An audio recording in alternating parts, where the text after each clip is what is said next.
and gentlemen, wait a minute. Wait a minute. Hey, He's coming. Hold on.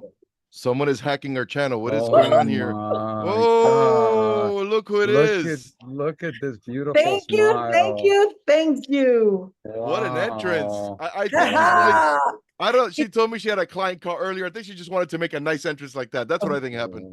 You really want to know what happened?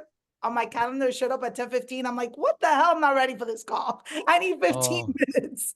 Oh my God. She texted me in the morning and I'm like, she goes, hey, I'm running behind. I'm like, shit, it's like 6 hours away. Okay. I think she's super heads up. No problem. I'm like, it came up. I'm like, no, it's at 3:00. So, hello, Jerry. How are you? Hi, sweetheart. How are you? I'm just gonna start by saying something, so then I can just kick it off to pass the ball on to Carlos, and Carlos can I'll take let over. you kick it off. Thank you. So I just wanna welcome anybody who's watching or listening to Carlos rant and mine for a couple minutes, because we ran early. We ran a little early for a mic check before Michelle showed up.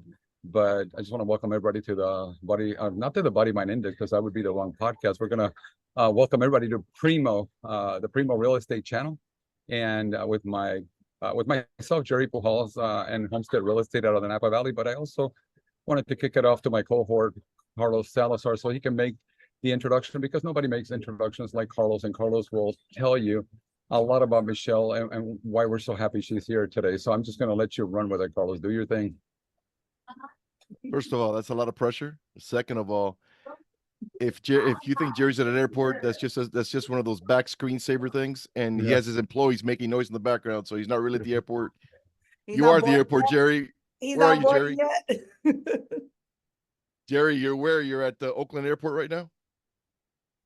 Oh my goodness. Look at that. He has to put because every time he kicks the mic on, we hear his neighbors talking. Are they saying anything interesting, Jerry? No? Nothing. So I'm gonna let you do your magic. All right, perfect. Well, welcome to the show. And I'm Carlos Salazar, one of your hosts from Miami, Florida, broker owner Zolt Realty Group. But more importantly, way more importantly, we have an amazing guest here today. We're on a roll. It's another beautiful family member with an amazing lifelong story, a journey of entrepreneurship, success, amazing personality. The way you see her now is exactly how she was when she was little. The exact same personality. What you see is what you get, and one of the most authentic people that you'll probably ever meet. So now, Jerry, drum roll.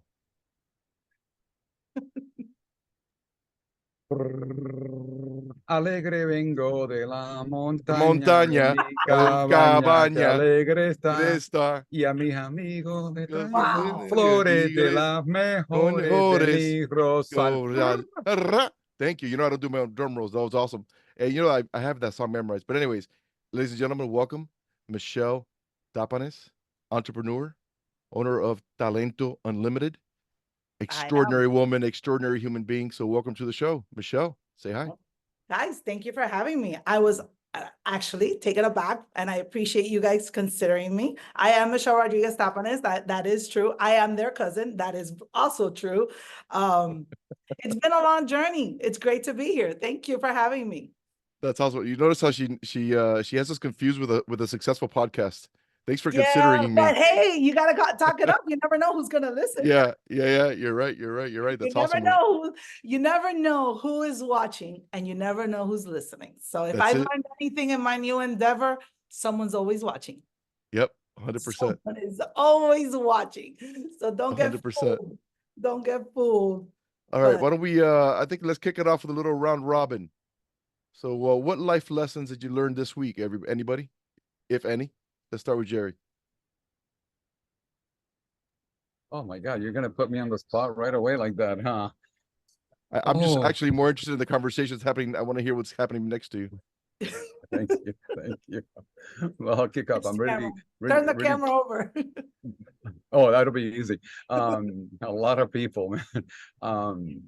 You know, I have to say, I'm really curious to hear about Michelle. It's one of those things that I didn't, Michelle and I grew together. I can't even remember, Michelle, were you born in the US or in Puerto Rico? No, I was born here. I was born here in the US. You were born, you did not, your mom didn't hold. She didn't hold long enough. Yeah. Actually, what happened was I was raised over there. I was born here, and then a few months later, we went over there. You guys went over there, okay.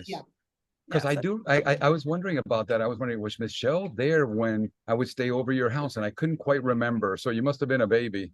yeah, Because but I we used to won't spend it. disclose ages.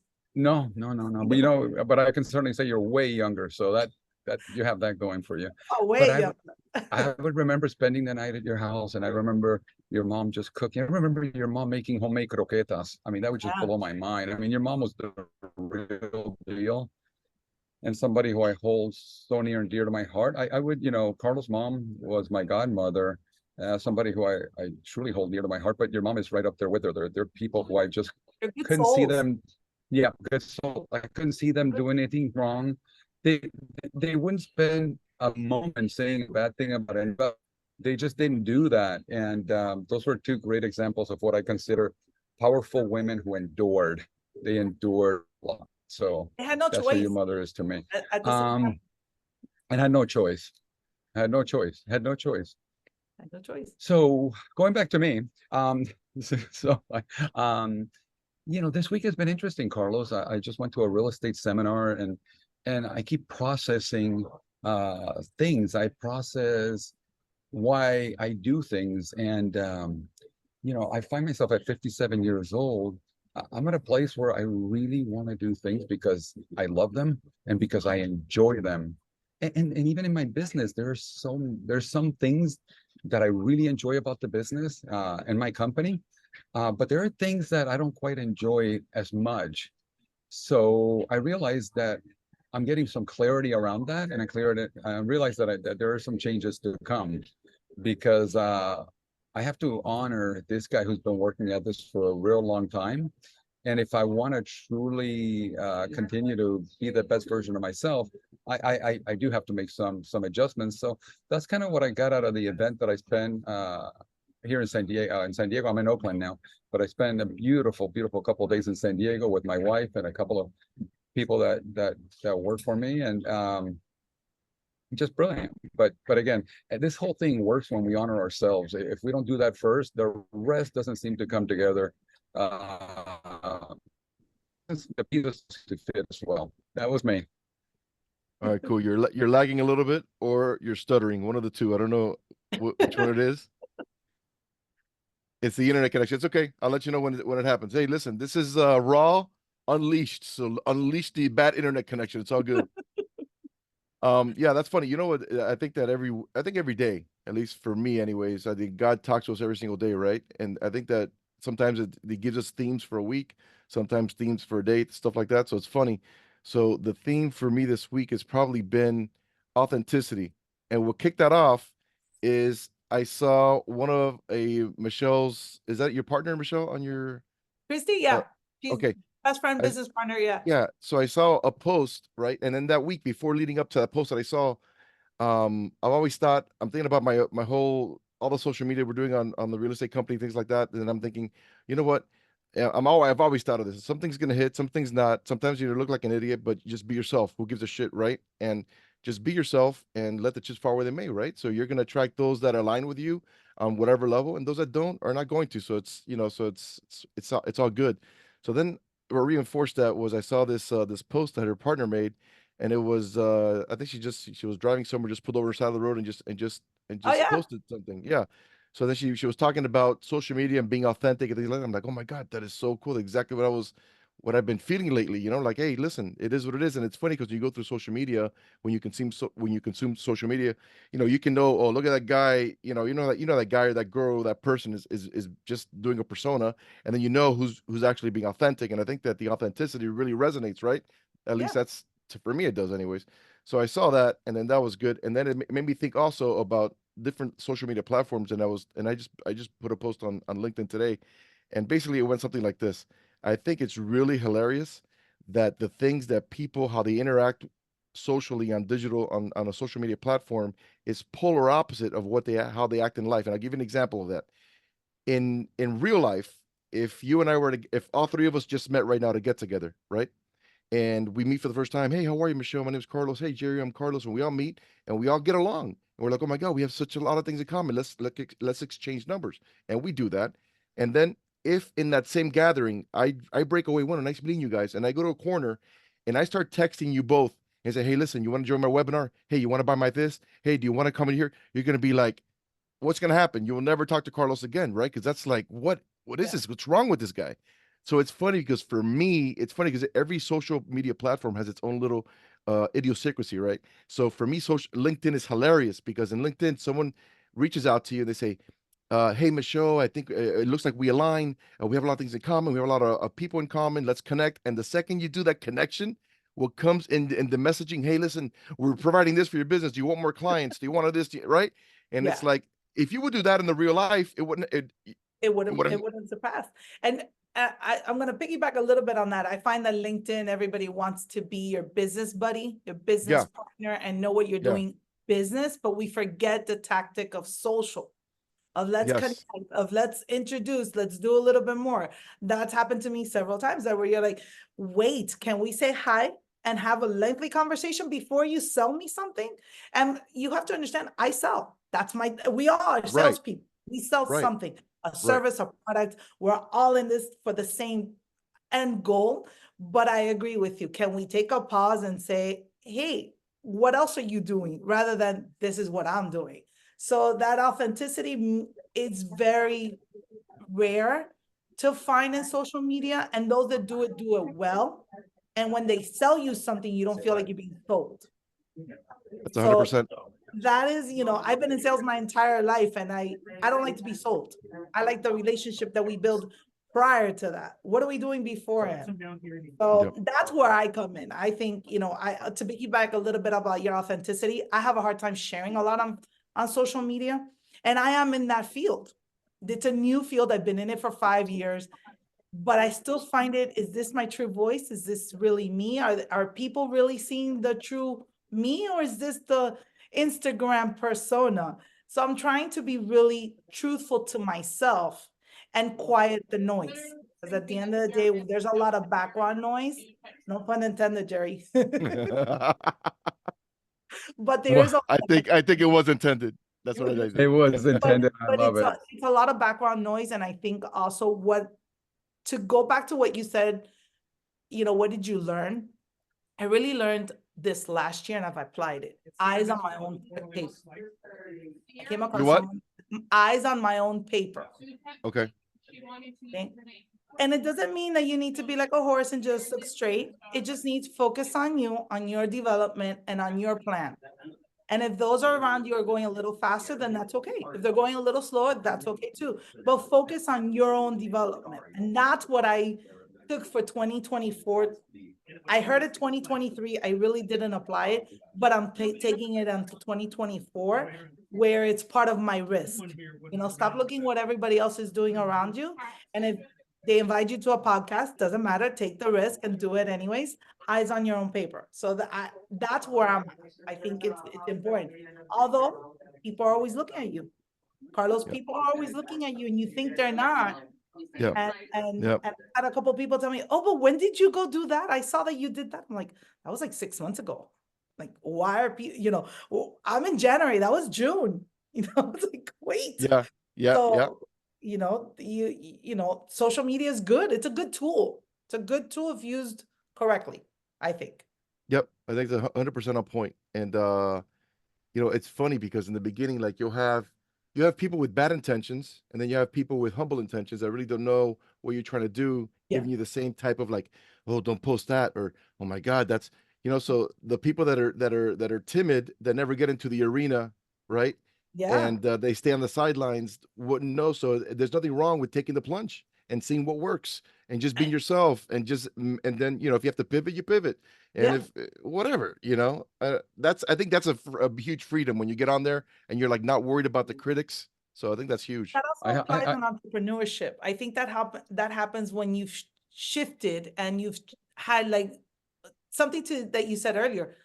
I've changed careers 4 times in the last 30 years. I've had different titles. I've had different positions, and I don't boast about them. I'm like, until you start saying them. Somebody else is like, oh, but you've done this and this. I'm like, oh yeah, I've done all that.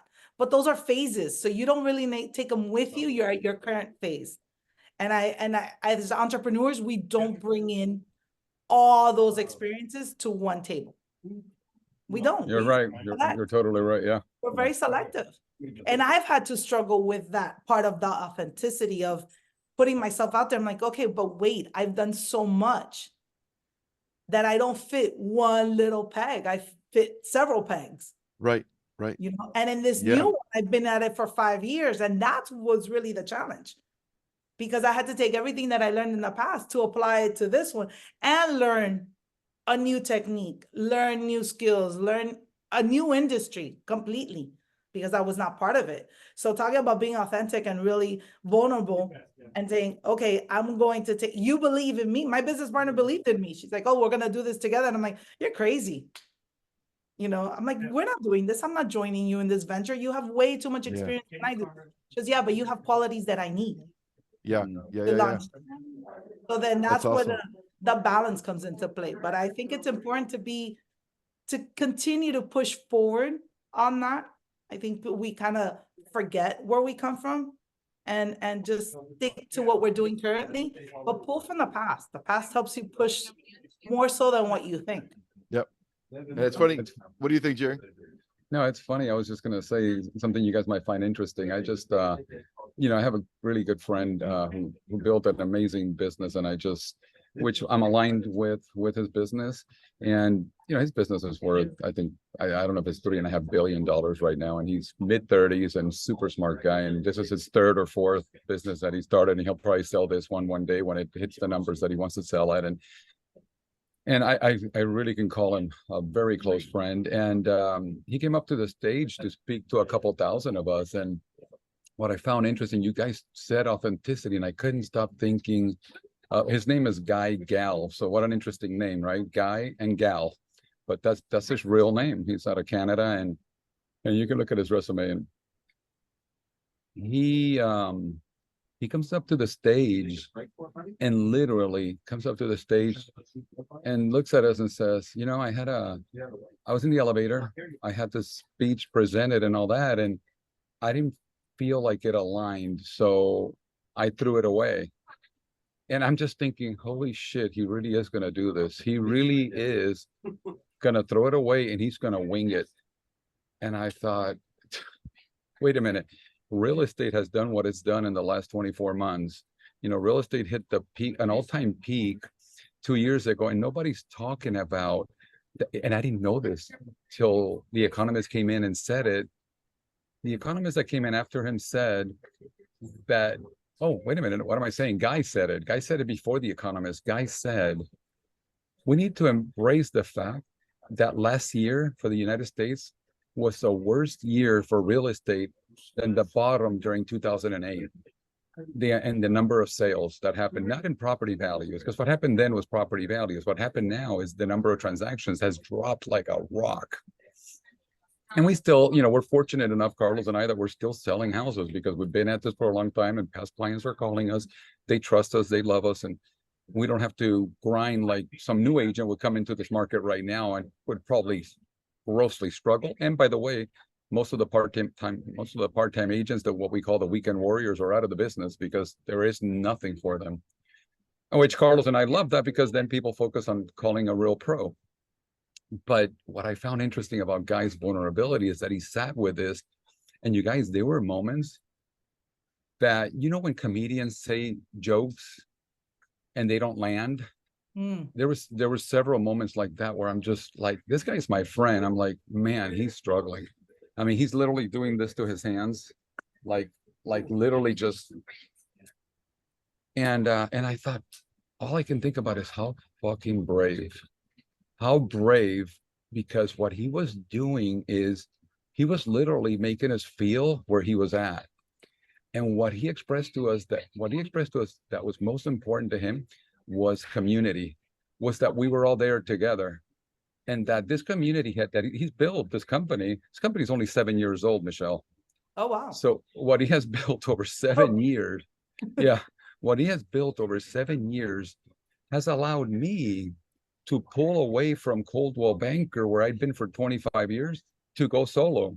I would not have ever done this if it wasn't for the brainchild and the bravery of this guy who said, I have a better way, and I can show you how to go independent, keep 100% of your commission and you don't have to share it with anybody ever again.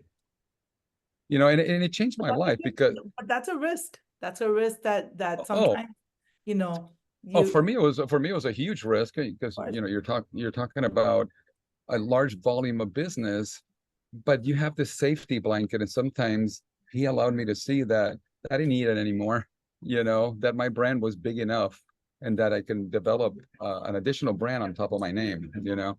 And again, going back to authenticity, that's when Carlos asked me, what did I get this week? I got that I have to really align with that within me. That Mhm. if I can align, and I'm not quite there yet, I'll be honest with you guys, I'm not 100% there.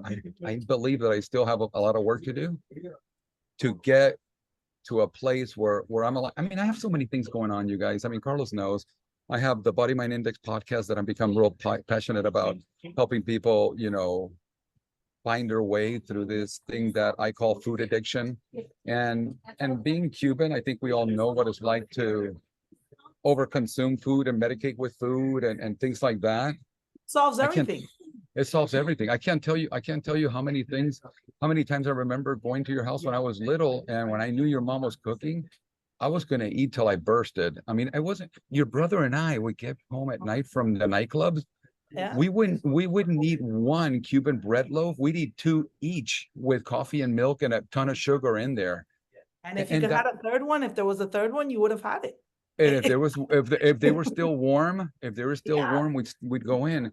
So you know, so again, I'm passionate about that. Carlos knows I have a few other things going on, but I'm trying to navigate each one of those very carefully, because if I'm not like Guy, very aligned and thrilled about it, because he's thrilled about that community that he's built. He's really, I mean, he's going to come stay at one of my properties, you guys, February 3rd for 3 days to do an environmental detox on himself, because he finds that in the last couple of, you know, he lost over 100 pounds like 3 years ago. He's put it all back.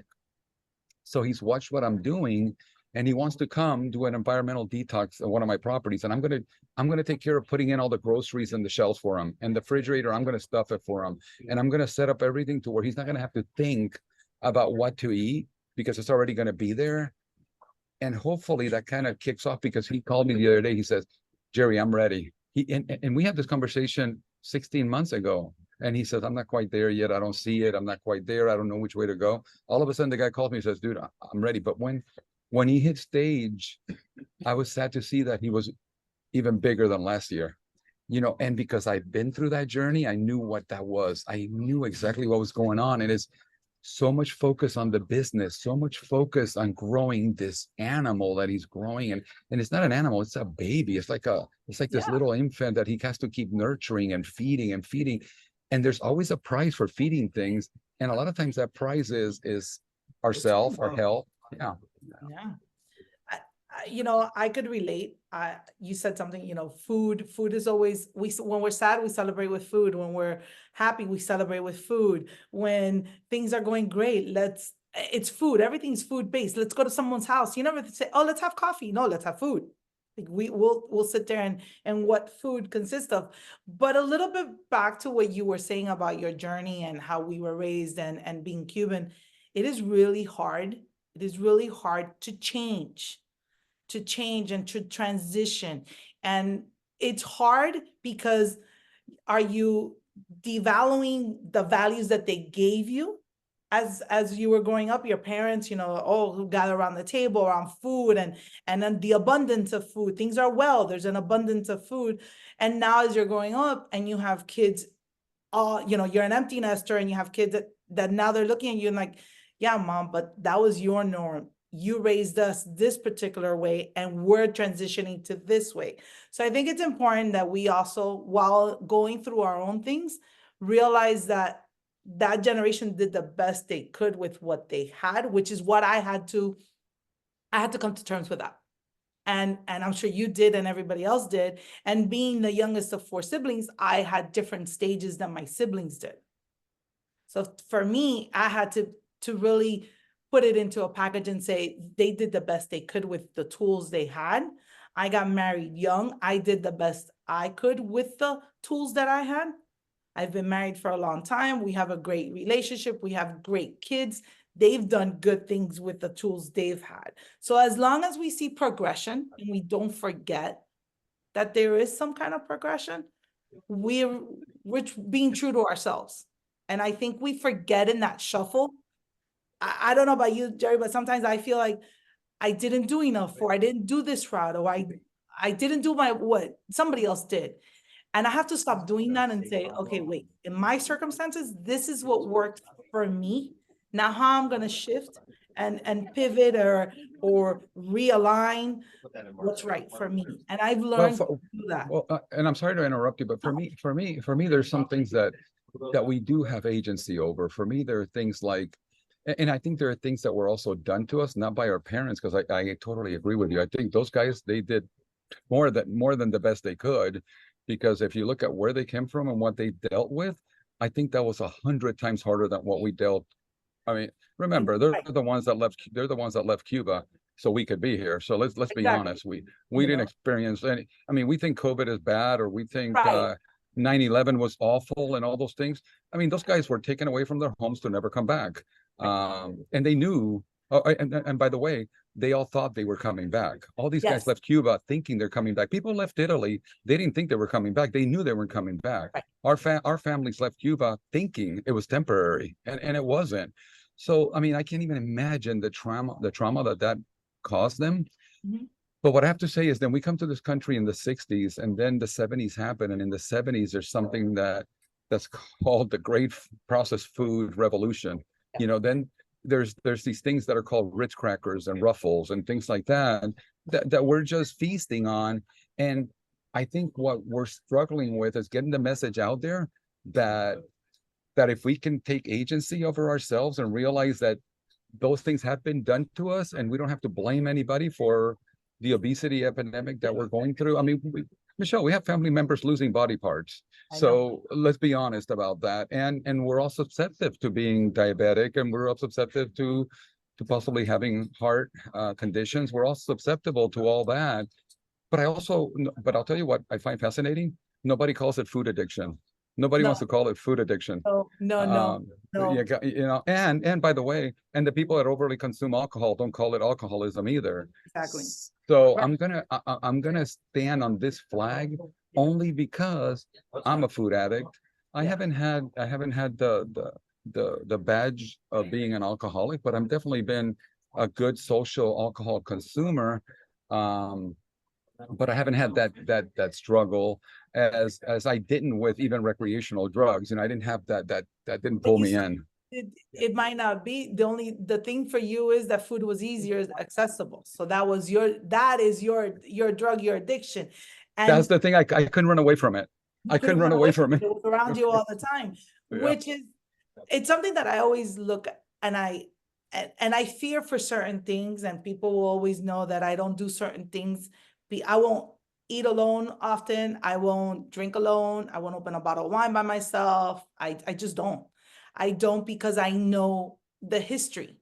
I know how things are, and I don't want to fall into any of that. And it's hard. It's a hard challenge.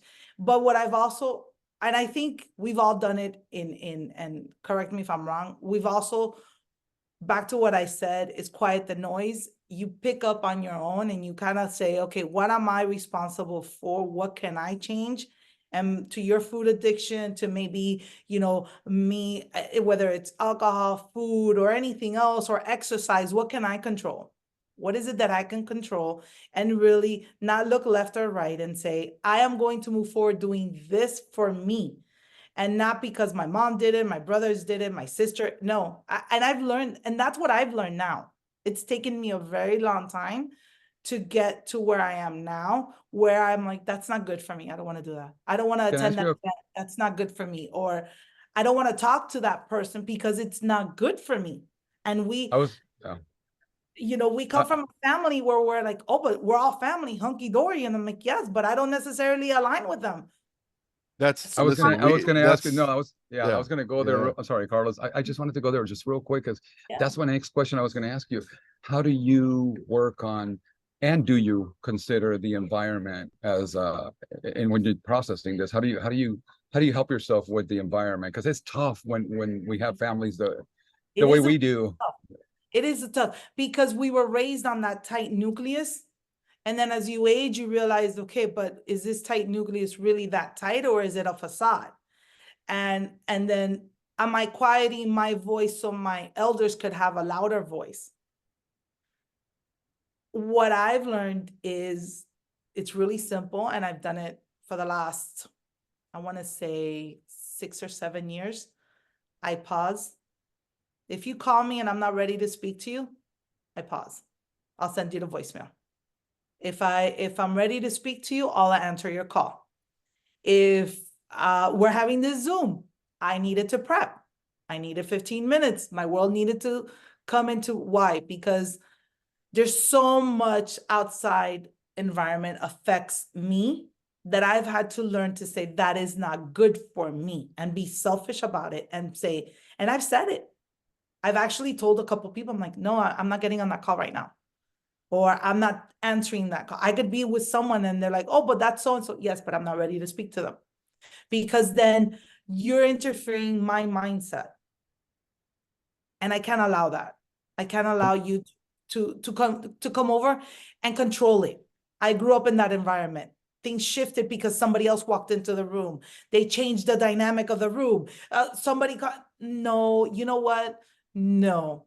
Let me tell you, that's bliss Oh my in existence. God. Let Oh me my tell God, you, that was we've been so talking about good. this often. Yes or no, Jerry? We've been talking Oh, yeah, that online was good. and offline. That was good. One of my That was main things good. that last year, that's exactly right. I go, listen, I can love so-and-so from afar. And if Yes, so-and-so calls me at 3 o'clock in the morning that they need help, I will be there. I'll help But you. I don't have to be tethered to their waist every day if they're not good for me or good for my journey, right? Right. And Yeah, that's 100% Wow. okay. And that's powerful to be able but you have to know yourself to be able to do but that things takes like that. time. It That takes does. time. Yeah, It that was takes really good, does. Michelle. it takes time, it takes evaluation, it takes a good support system. I am fortunate and blessed that my husband is my pillar. My Yeah. kids are also my pillars. They're that like, okay, mom, but you're all over the place. Tone it down, get in it, get in your groove, and it's important. Or they'll call me out and tell me, you're full of shit. Yeah. They're good for that. Why? Because It sounds like you have a relationship with your kids like mine, where it's maybe sometimes more transparent than I want it to be because they yes, tell us everything. yes, I but mean, our kids, Michelle, will tell us everything. I mean, things that I mean, I my can read. youngest is 30 years old, and sometimes I hear things now that I didn't want to hear at all. Yeah, And but I'm forever grateful because we have that kind of relationship. And if we made mistakes, that's one that wasn't a mistake. That was the one thing that was, yes, yeah, yeah. yes. That's one of my like. I look around, and when you just kind of obvious. I've been 30 years married, so I've been longer with him than without him. I can't believe that. You know, I was 20. Actually, I was 20 years old when I met him, and I'll be 53 now in June. So I've been with. When do you hit 30? You already hit 30? I hit 30 last year. Oh my God, we hit it this I December. got married at 20. I think I was already 21, and we're 35 years. You're how many years, Carlos? Hitting 30 this year in December. How old were you when you got married? You were a baby, right? 24. Oh, you were that old? I figured you because you guys been together so long. I was 22 when I got married. Boy, the And three of us got 21. yeah. And Ray was 21. We're probably the youngest that in the family. I would imagine we're some of the youngest that got married. Yeah. Yeah, probably. And still married. And still, oh, and the three of us. Wow, the three of us have that. Shots fired! Shots fired! Shots fired! You know, but also, you know, it's a journey. It is a journey, and it's a journey, you know. And when you sit down, like I speak to Yvette, we speak with our other cousins and our other family members, and I've had to really figure out, it's taken me a long, long time, that I have to stop. I do have to stop. I have to, because it's not good. It interferes my house. And if my house is peaceful and tranquil, because I have no issues in my home, then why am I opening the door for other issues? No. And I agree with you, Carlos. The further you are from me, the better it is. I'll love you from really far. Yes. Well, it's and funny. let me tell you You something. You can call me and I'll be like, okay, I'll help Yeah. you out. No. but I can't have you. But on you my have to, and that's great. It's funny how the theme of authenticity, you have to be authentic with yourself. And I give you one of my life rules, and I'm not that prolific. I haven't gotten to my journey. I'm still in the journey like all of us, right? Yeah, But I think that one thing has served me really well, and it may seem like a little antisocial. Maybe it is, maybe it isn't, but I have a rule. I will not interact with anyone or go to their house or break bread with them, whatever, I if I just don't no cabe, if the yes. puzzle pieces don't fit, I feel like I'm a hypocrite. Now, for example, the fact that you're here, you know that I love you. It's not because, oh, you know what, that'll benefit. No, No, I no. it's because I love you. And the reason I do this with Jerry is because I authentically love him. So I'm Right. not, and I tell the kids, don't you ever break bread with anyone that you don't respect, that you don't align with, because it's a hypocrisy. It And then later you leave and get in the car. Oh, can you believe that guy? I don't believe I withstood those 30 minutes. No, you need to live your life and choose. And guess what? For me, family, over the years, this is what it's turned into, the definition of family. For me, family is a verb, not a noun. And it doesn't matter if we have common blood coursing through our veins or not. It's how you act, and that's family. And there's certain people, look, you're one of them. When I talk to Michelle, and we don't talk often at all, it's We can literally all as if step off. it's literally as like, and those are real relationships, like, wait, it's not like awkward, or if I see you and your husband, it's not often, but when I do see you, it's like we hang out all the time, things like that. So that's authenticity, And I think, but I had my own challenges with that. I had to, we come from, again, large family, and how do you separate yourself? And when people want you in, and how do you learn to separate yourself? I had to stand and say, no, that doesn't align with me. Well, you And have to navigate, you also have to navigate the stifling, because there is the uplifters, and there's also the ones that are threatened by that. And it's a challenge, when people are threatened by other people's wins. It's very sad, and it could be debilitating. So you have to, and I love one thing that you said that I really connected with is, I find myself somebody at times, although I think I'm all that in a bag of chips, and Carlos knows that I'll get on a high horse, and I have the short man complex, and I do what I do. But somebody knocks you off that horse, right? Oh, well, I don't know about that. I don't, huh. I No? tend to bite back pretty good. I knock myself off of it, and I do feel shame around that. So because I become aware of it now. So now it's hard to deal with when I do it. But because everything, the chickens always come home to roost, right? It's just a matter of when. But I also find that part of that came from that what you just said. There was a time that you couldn't get a word in, and you had to become the loudest one. And I'm sure others in our family feel the same way, that they have to become the loudest one. And then you have this whole posse of people becoming the loudest ones. And then at times you throw a little alcohol in the mix, and then you have like explosions, right? And we saw things like that happen in our very early years that we can't ever forget, right? That these environments became toxic at times because things were not set up to end well. But what's beautiful now, and what I find, I like Carlos. I really love Carlos' ability to just stay in the fight. He stays in it, and he processes. And one thing that he and I think are doing better now is realizing that no matter what we're struggling with, even with anyone in particular, that we can talk to each other in a way that uplifts and helps the situation, rather than damages the situation. We're not sitting around saying, oh God, this guy did this, or this gal did that, and man, I'm just never gonna, don't ever, please, let's just stay away from. It's not even that. It's like, how can we embrace this, and what can we do to change ourselves so it changes the situation, not trying to, yeah. That's the most important thing. You hit it right there. What can we change? And the only change, as cliche, it starts within you. You have to accept what you're willing to change about you, change about the situation. If you can't fix the situation because it's not yours to fix, then remove yourself from that situation, which is what I've learned to do. If I can't fix the situation, it's out of my hands. We're not going to see eye to eye, and it's okay. Because you have Why do I agency. Yeah, you have free will. You can do that. that is an option. Like I always Yeah. tell people, there is an option to walk away. We are not necessary to Carlos's point. We are family, grant you, but that doesn't necessarily mean I need to sit at the table with you all the time to break bread. You know, I appreciate, we are family, we have experiences, we have beautiful memories, but at the same time, that doesn't mean that it aligns with me today. But that's been the historic, exactly right. That's been the historic to me, how other people define family. And again, I didn't have this, epiphany. The way that people define family, I think everybody, they default to family, in other words, as an excuse to treat each other like shit. So I'll give you an example. And I'm talking about our family. I'm just talking in the world. In general, So yeah. for example, like you see circumstances all the time where oh, but we're family. So they default to that, meaning we're family. So nothing's ever going to happen adversely. You're always going to be there no matter how shitty I treat you. That's not the real world, right? And that causes a lot of the dissension between people. And it's good to be honest. And it's great to know. I love people like my wife.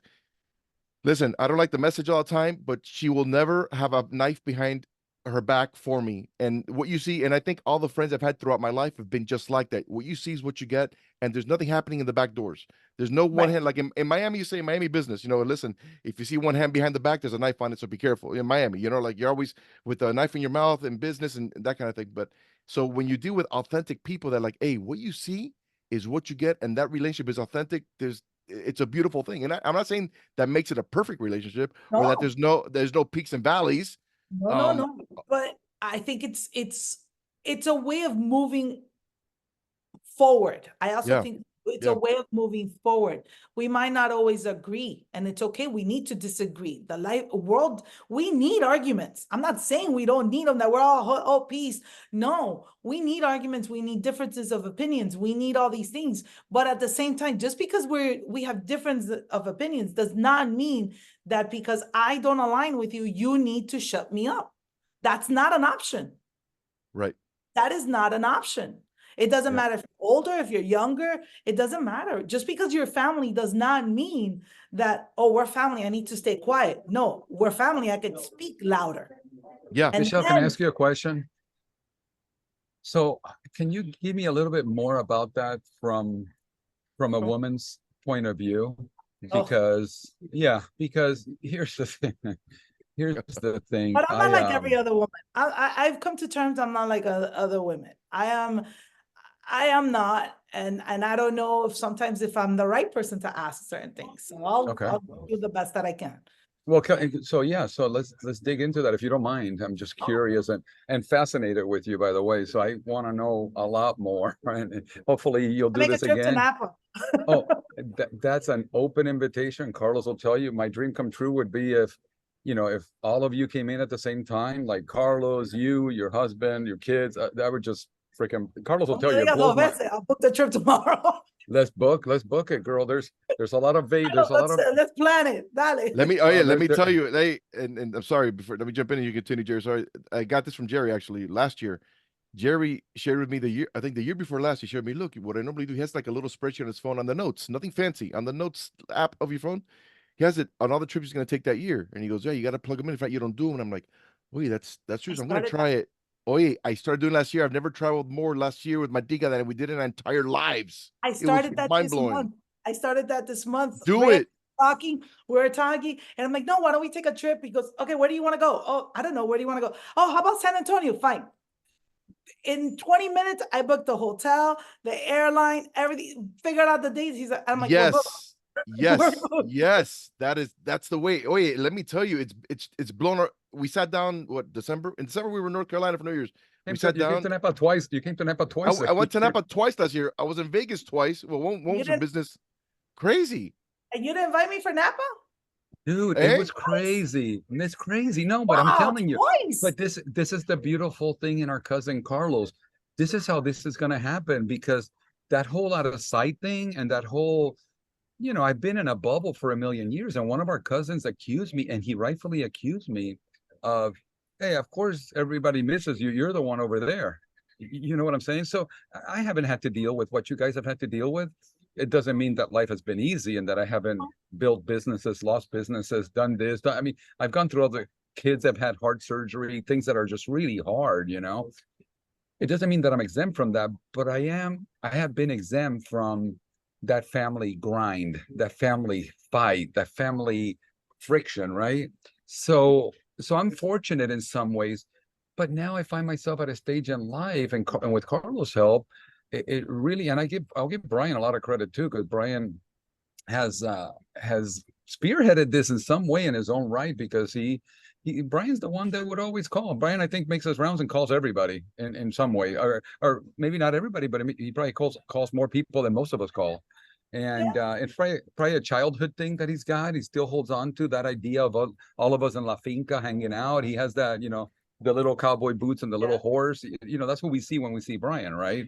Right. So these people that are way younger than me are the ones that have kind of said, hey, man, this whole thing is going to pass us by in 2 days. Why don't we just and you know, scientifically it's been proven that and evolutionarily has been confirmed that we are tribal, and that we need our tribes to be healthy, and those tribes are family, and we have that has really dissolved because of a lot of reasons, you know. And then the idea of coming back together and being able to sit with even the discomfort of mending relationships, even the discomfort of working through hard moments and things like that. I think those are worthwhile endeavors, as long as both parties are open to the idea, right? Both parties have to be open. If one party is not, then you can't do anything. I'll tell you what happens. And you wanted my feedback. I also think what happens is, if you lose the respect. But I still haven't asked you the question, because don't let me forget. There's a question in there. Let me finish. I'll get really quick into this. The problem lies is Jerry, hit your mute. Hit your mute. The problem lies if you lose the respect of the other individual, then it's really harder to sit at that table and try to make amends. It's okay if you had a fight, but if you lose the respect of that individual, then that makes it harder.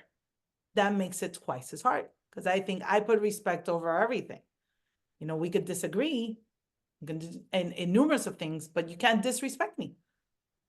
And I totally agree with you. And I think that has a lot to do with the healing process. You know, and it comes with age, it comes with time. And I don't know, sometimes I think I'm ready, and sometimes I think I'm not ready. And most of the time I'm not ready. Well, how do you react? How would you react if, let's say, there is an example of an individual that wronged you? How would you react if the person saw the wrong in his ways or her ways, and humbly came for an apology and a discussion about it? I mean, would you, or are you the kind that just kind of says, you know, I'm over this and I'm moving on? Just curious. I'm more of a move on. I am, because I find that if we got to that point, there was a reason why we got to that point. And I find that I per se, I have my limits. And I think if we got to that point, you've reached my limit. And I don't take it back.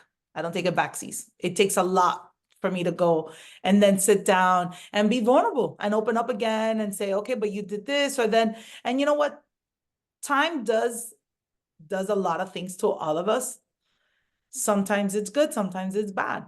And to me, time allows me not to feel that way anymore. So it's in a box. I don't need it. It's there. It occurred. I don't need to bring it back. So that's how I think. And it's allowed me, you know, carry my own traumas. Definitely. Has it allowed me to sometimes say, oh, I could have given it a second chance? Definitely. But I think for my centerpiece, if we got to that point, I think we're done. I honestly think we're done. If we got to that point that time has passed, I did you wrong, I understand. I might open the door and I'll tell you, okay, come on in, but don't expect a greater outcome. I don't think we can make amends. I'm an individual that kind of draws the line and sticks to the line. Some people don't. I draw the line. I'm like, this is it. This is not good for me. No, that's where the pause came from. That's where the pause of the calls and all that stuff, that's where it came from. And I had to draw the line. And I did allow people to come back in. And it wasn't easy. and it wasn't easy. And I still have that pause. Yeah. You know, I'll let you in, but you were playing on my terms. I no longer allow you to have the upper hand. I'll play by my rules. And I don't think relationships should always be that way. I don't need to put you in a pause. I want to be happy and ecstatic and join the podcast and, you know, join the group. I don't want to be left out. So, you know, so there's a reason for it. There's a reason. It's funny, but I think that at least I learned my moment of growth this week was actually historically, you guys know me. I've never been the kind of person to be metido en tu casa, as they say. You know what I mean? Coño, Carlos is here again. Hey, what are you doing? Wait, let's go. It's just but I've just always been like that. You know what I mean? So I've never been like, unfortunately, fortunately and unfortunately, I don't know if it's good or bad, but I've never been like, I'm going to call you 17 times a week, 20, whatever. But you always know without a doubt that I'm there for whatever, right? So that's kind of like how I've been. So I have this family member that I won't mention, that I had told last year, like in August or something like that. Something happened. He goes, "Hey, give me a call," and I'm okay. I'll call you back. He goes, give me a call whenever. I go, yeah, I'll call you back. But it was something he was checking in on me, right? So it was nothing like we're doing something. And then life happens, right? And I didn't call him back, right? But this is a person that I've been there in the trenches when shit's gone very bad, right by his side, and no matter and all those tough moments of life, right? So, and time passes, and then and it's January, and I didn't do the traditional, 12:01 a.m. Oh, yeah, Happy New Year, whatever, because we were traveling, we were in North Carolina, whatever. So then when I got back, I'm like, oh, you haven't said Happy New Year. So I reach out to this person, and I text him and I go, hey, Happy New Year. Hope you and the family are well, blah, blah, whatever. And then the reply was, who is this? I think you have the wrong number. And I'm like, okay, but I'm thinking, people like to joke around. And so I keep on going, and then back and forth. And like, but wouldn't stop the quote unquote joke. And I'm like, bro, is he mad or is he like, whatever? Oh yeah. So I'm like, whatever. So I left it alone. Right. And then there was another reason. I forgot what the other reason was that oh, so I invited this person to come on our podcast, right? And then the response was like, I was a little taken aback, right? It was like comments like social media, family's what's important, not social media, and blah blah blah, whatever. So I looked at these comments, and honestly, traditionally, what I would do in that thing is like le pongo la X, and that's Right. it, bro. Move on. That's it. I'm not gonna get. And one of my things this year is like, I'm not gonna let anyone in that state to drag me down. To sabe, I love them from afar, but I'm not gonna go into those things. So anyway, so I started thinking, that was my initial thing was like, bro, fuck it. I love this person, but bro, I don't have time for this shit. That's a Right. full-time job. I don't know what's happening here. I don't think I've done anything, but if I did, whatever. So I do the power of the pause. I'm trying to learn in the last couple of years the power of the pause, just pause, whatever. So the next day, I'm like, okay, number one, that relationship is important to me, right? Number two, I love this person. Number three, I got to start to erase those things that are not productive. And like in the past, I got to start acting like a new person in certain scenarios. So I'm like, this is something out of character for me. So I'm like, shit, I'm gonna call him, right? For me, I wouldn't do that. I'd be like, yeah, after two times, and yeah, you told me how you feel after two times, loud and clear. You know what I mean? So I called them and whatever. It got resolved. What I learned from the conversation was that this person's expectations of the relationship was that in all that time you didn't. He told me this. In all that time, you tell me you couldn't find time to call me, or you couldn't find time for us to go have lunch, or go do whatever. You know what I'm saying? Whatever. And then my response was like, listen, if my oldest son, I don't see him physically, like for sometimes a month or 2 months, how do I have time to go with someone that's not my son? You know what I mean? But I conceded to that. I'm like, yeah, I could have made an effort, but it was important. I guess the aha moment for me was that I saw what his expectations were of the relationship, right? And then I apologized. I'm like, you know what? I didn't know that's how you feel. I didn't know that you were hurt because of that. But I then reminded him, this is nothing new. You know me that when have I ever been to your house other than to a get together or you invite me, something like that? No, never. I'm not stuck in your life. I'm not nosy in your life, but I'm, whatever. So this is not out of character for me to like, oh, you haven't talked to Carlos in 2 months. Let me talk to him, or vice versa. And life does get in the middle. When you're an entrepreneur, Michelle, it's like it's a never-ending battle on My days multiple turn into fronts. nights and my nights turn into days. And sometimes I'm like, okay, I've sat here for Yeah, 12 hours. But I also want to, while I could understand that individual, it is a two-way street. That individual was upset He could have texted you. He could have called you and told you, hey, you know what? I didn't like what you did, which is what's next. I think that's what I want. That's Yes. what I want. Like, I want That- somebody to call me out. Okay. If I failed you or did you wrong, please tell me. Look, to be quite honest, and I'll share a story. We had a client, something happened. The client came back, oh, we're not going to move forward. And I'm thinking, did I do something?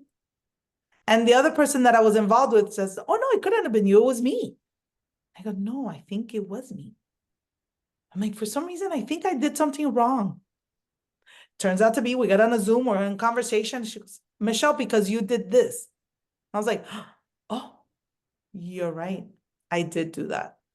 I am so sorry. I'm sorry that we can't move forward. She's like, I go, but please don't, she's like, I'm not offended. I understand. Translations, it was an English, Spanish translation, got lost in the communication, but I dropped the ball. But Michelle, here's the deal. Family rarely does that. Yes. What family usually does is this, and I've been guilty of this, we start keeping score. Yeah. And we have this little scorecard. Okay, you did it once, you did it twice, you did it 3 times. And by the time you've done it 6, 7, 10, 12, 20 times, then here comes the X. Then the other person that may want to apologize, because then that's when they realize it. Then the other person, I think, I'm just going to speak for myself. I think I just have to continue to be the bigger person. I literally do. And I still think that 99.9% of the time, Michelle, it's me. It's the way that I handle the conversation with you today that matters most. I mean, because I can say things right now that you can just start running a tally in your head and going, who's that asshole think? Or who, I mean, and again, family kind of does that. They kind of think, oh, what makes them better? But okay, let's take it back a notch. Don't forget, I still have a question for you. Oh, Dale, give me the question before we move on. Give me the question. Dale, I want to. And I just want to, just because I'm at the airport, I'm probably about 10, 15 minutes away from having to start wrapping up. So, but I want to do this again, by the way. I really do. Whatever you want, Dale. Thank you. So the question that I had is because Carlos and I talk about how challenging things are for us, but Carlos and I think are the privileged one. By the way, I'll even go a step further. I think Carlos, in some way, maybe even has more privilege than you and I do, because Carlos is basically, at least anywhere in the country, Carlos is a white male. Yeah. Everywhere in the country. Until I open my mouth. Yeah, until you open your mouth. The rest of us are brown. The rest of us are brown. The rest of us are brown, and then you're brown and a woman. Yeah. And I struggle because a lot of my power figures are women. I mean, a lot of the history with my mom, and I really wasn't really finished being raised by my mom, and I have a lot of trauma around that. So I've really get close to powerful women as a source of inspiration, motivation, all these things. And I'm lucky enough that one of them happens to be Cuban, who Carlos knows really well. She's been my friend for almost 30 years. So I'm blessed in that way, but I also bleed for them because I also see how much harder some of them are working for a fraction of what I may be earning for the same job and things like that. And I just find that so unfair. How do you navigate that? Of somebody, I think, and I'll take you back a little bit, when we were opening Subways, that's when it really hit me. Ray's still working in his regular job, and I was the one front face. I was dealing with contractors. I was dealing with inspectors. I was the face of all these. So for this particular meeting, Ray was with me, and I'm talking and said, oh, we need this, we've done that. And the gentleman just stopped and turned around to my husband and said, oh, but what do you think? And Ray turned and goes, she's handling it. You need to know she's the one that's going to be here all the time. So in fairness, you need to talk to her, because she'll be here 90% of the time. I'll come in when it's absolutely necessary, but the day-to-day is her. So that was my first true experience of that difference, that male dominant society. And the restaurant business was really male dominant. I had to fight even more. Retail was not, My retail experience was more women, but when I transitioned to restaurant and being a franchisee for so long and stuff, I needed to fight. I needed to fight my spot, and I owned my spot. But I also think we can't be afraid. I think women still sometimes are afraid to speak, or not, they don't create their tribe. You know, then I did real estate. I had some good experiences there. And now I'm in marketing, where a lot of them are women still, but we're still pushing forward. And being Latina today, I'm still fighting for my daughter. My daughter's still fighting some of the fights, and that's not fair.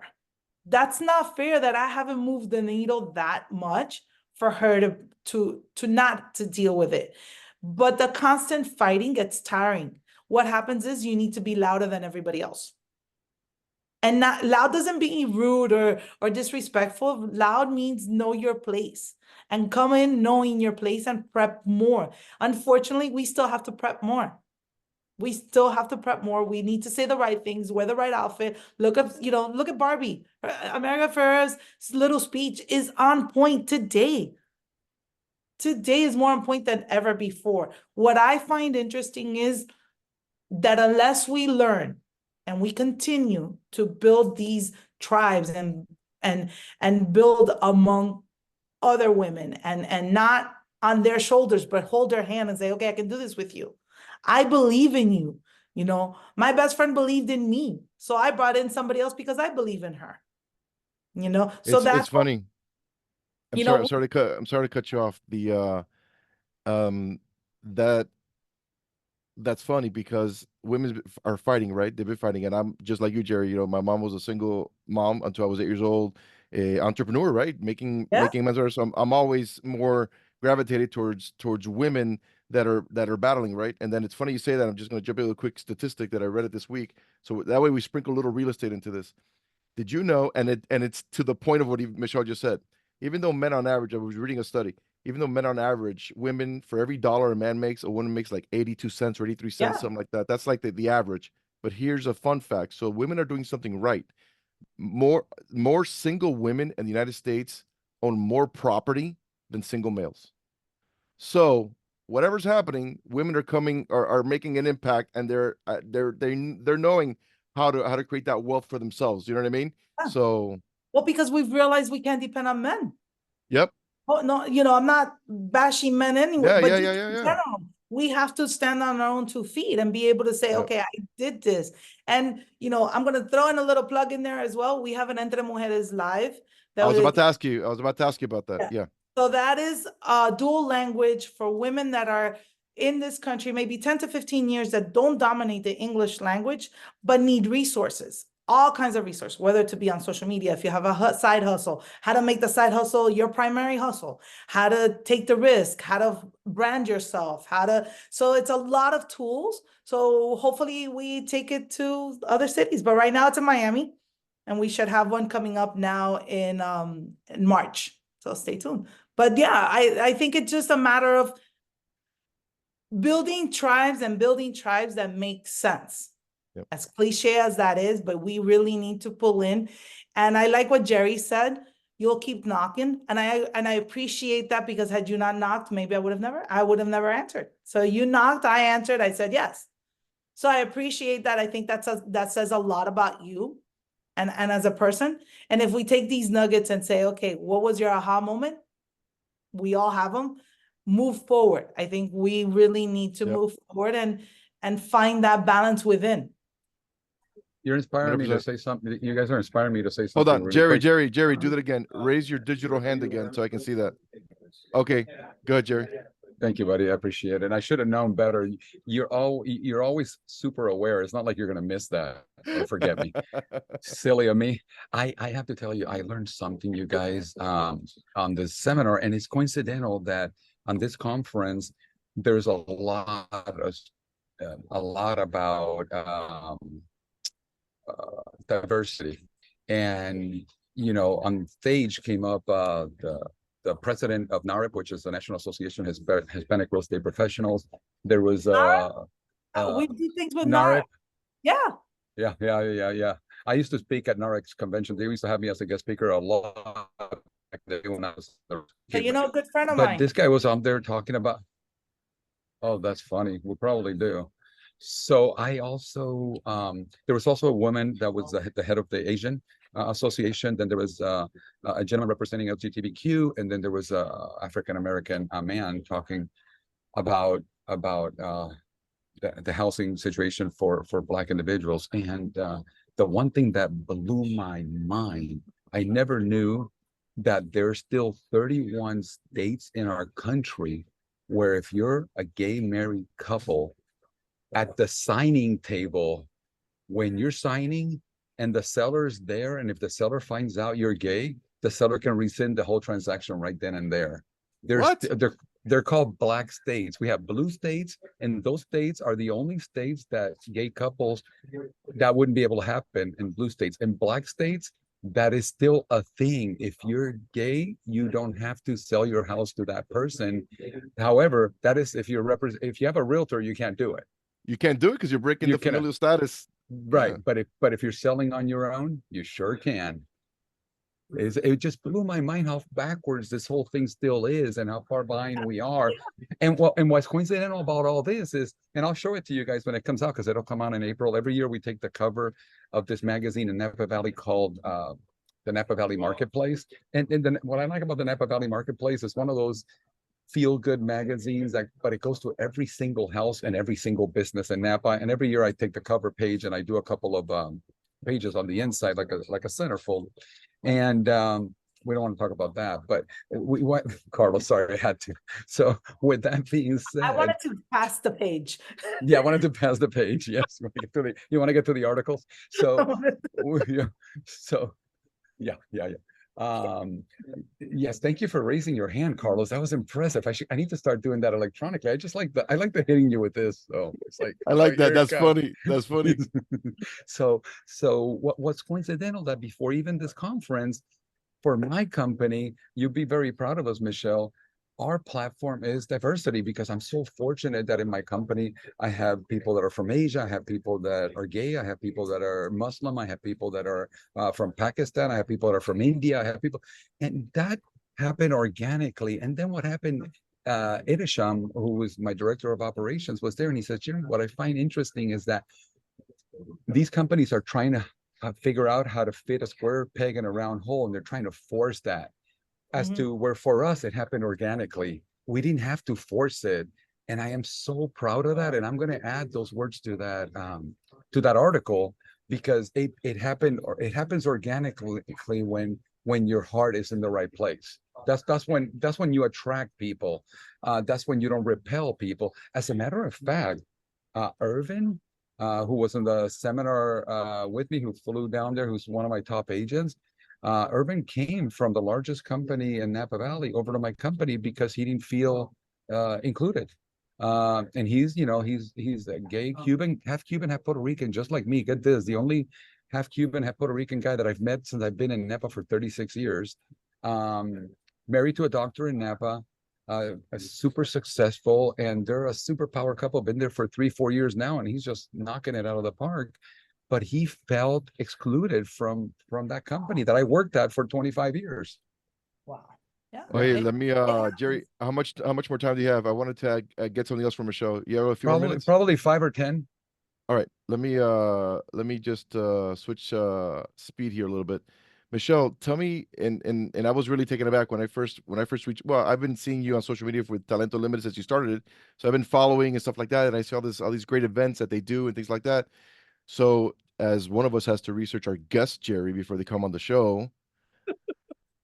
Somebody has to prep, right? Somebody has to prep. Don't worry about it. We don't. Hey, listen, we Well, fake it. We don't prep. on a prep note, Jerry, I'm gonna give you some insights as well. I asked for some notes, just so we could kind of know where we were headed. No notes needed, just come as such. So yeah, I gave her some aggregate topics. Hey, we're gonna talk personal, business, professional. Don't worry about it. I think it makes for better ingredients. But anyways, so Michelle, tell us, and before we forget, in case we don't plug it again, if for those of you who are watching and around the world, Instagram at Talento Unlimited, check them out. You'll see what I mean, how cool what they're doing. Can you give us a little more granularity as to what Talento Unlimited does, and tell us what you're doing and what's the initiative? Talento Unlimited started 5 years ago. It is a woman-owned, woman-led boutique content creator agency. What does that mean? Is we partner with content creators and brands to create a lot of the digital ads that you see.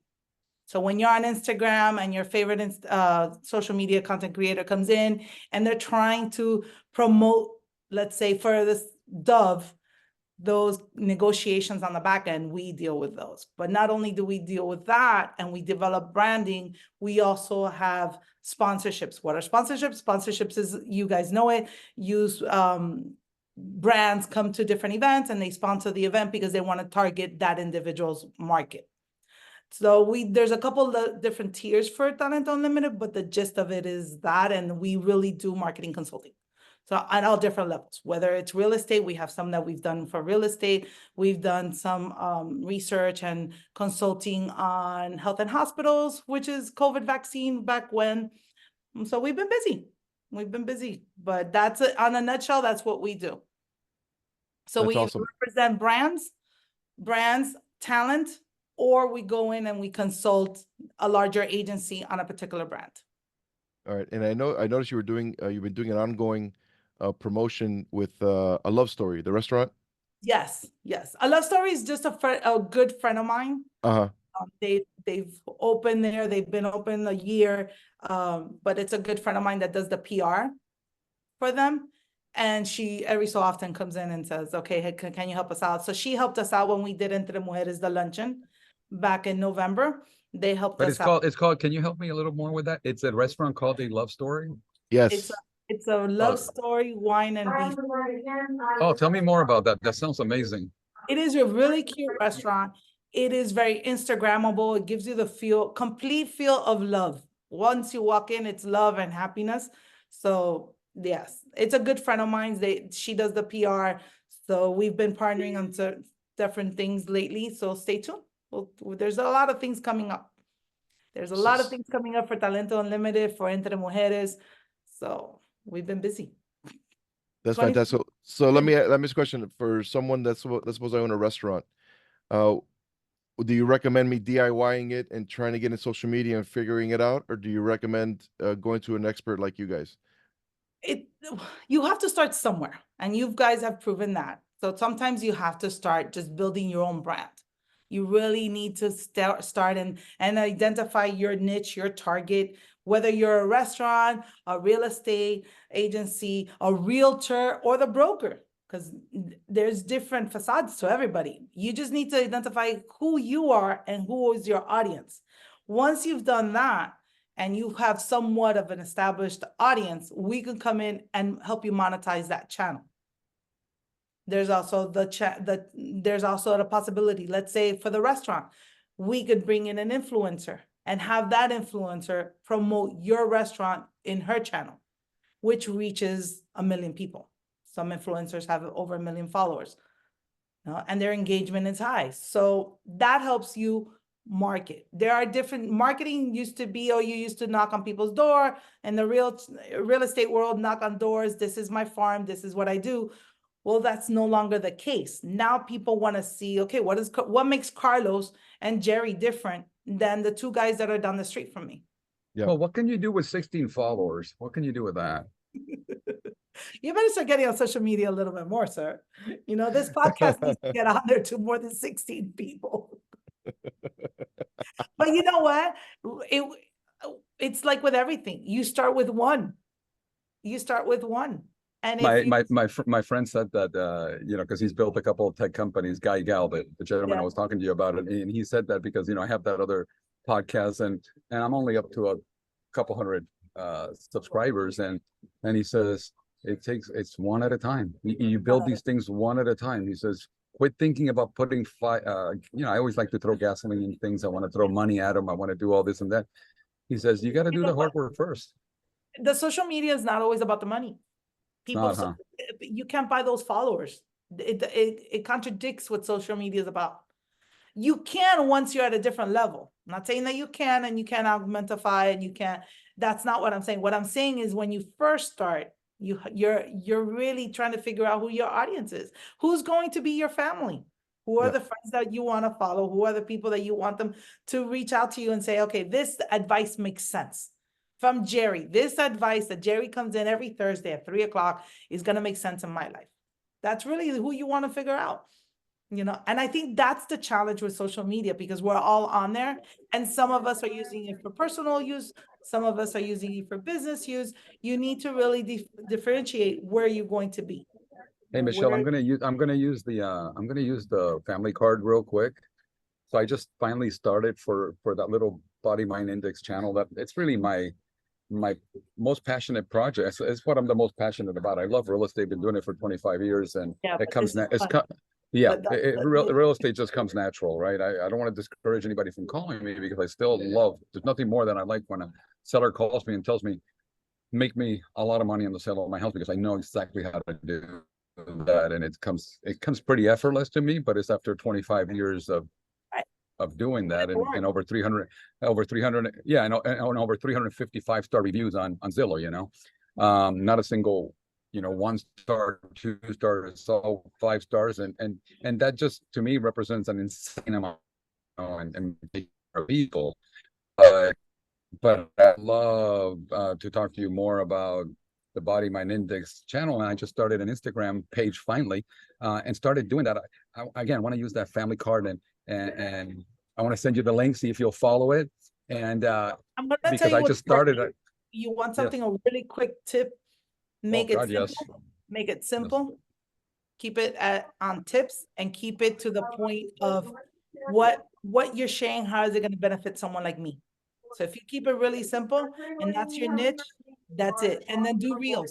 Reels are really still generating. So the video content is moving. Although Instagram is shifting now to static images, the reels will get you a bigger audience. They'll get you the audience, and they'll grow faster. They'll grow faster than you will. I love it, girl. I love More it. people, That's more awesome. eyes. More eyes. That's and- it. Well, so Remember, someone's always looking. Remember That's what it. we said at the beginning. They're Someone's always looking. all right. So I think on behalf of our beautiful cousin In and Out, Michelle Rodriguez Tapanes, thank you so much for joining us.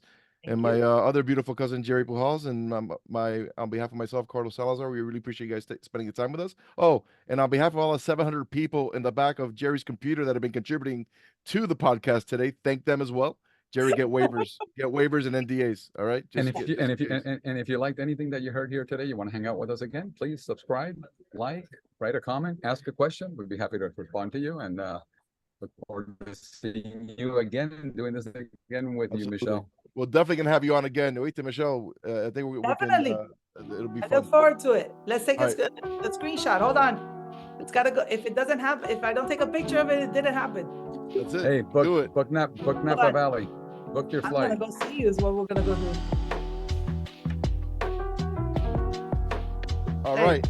All right, guys. Love you. Talk to I you. love you. Bye. Love you, Have a Carlos. safe flight. Bye. Thanks, guys. Love you both. Bye.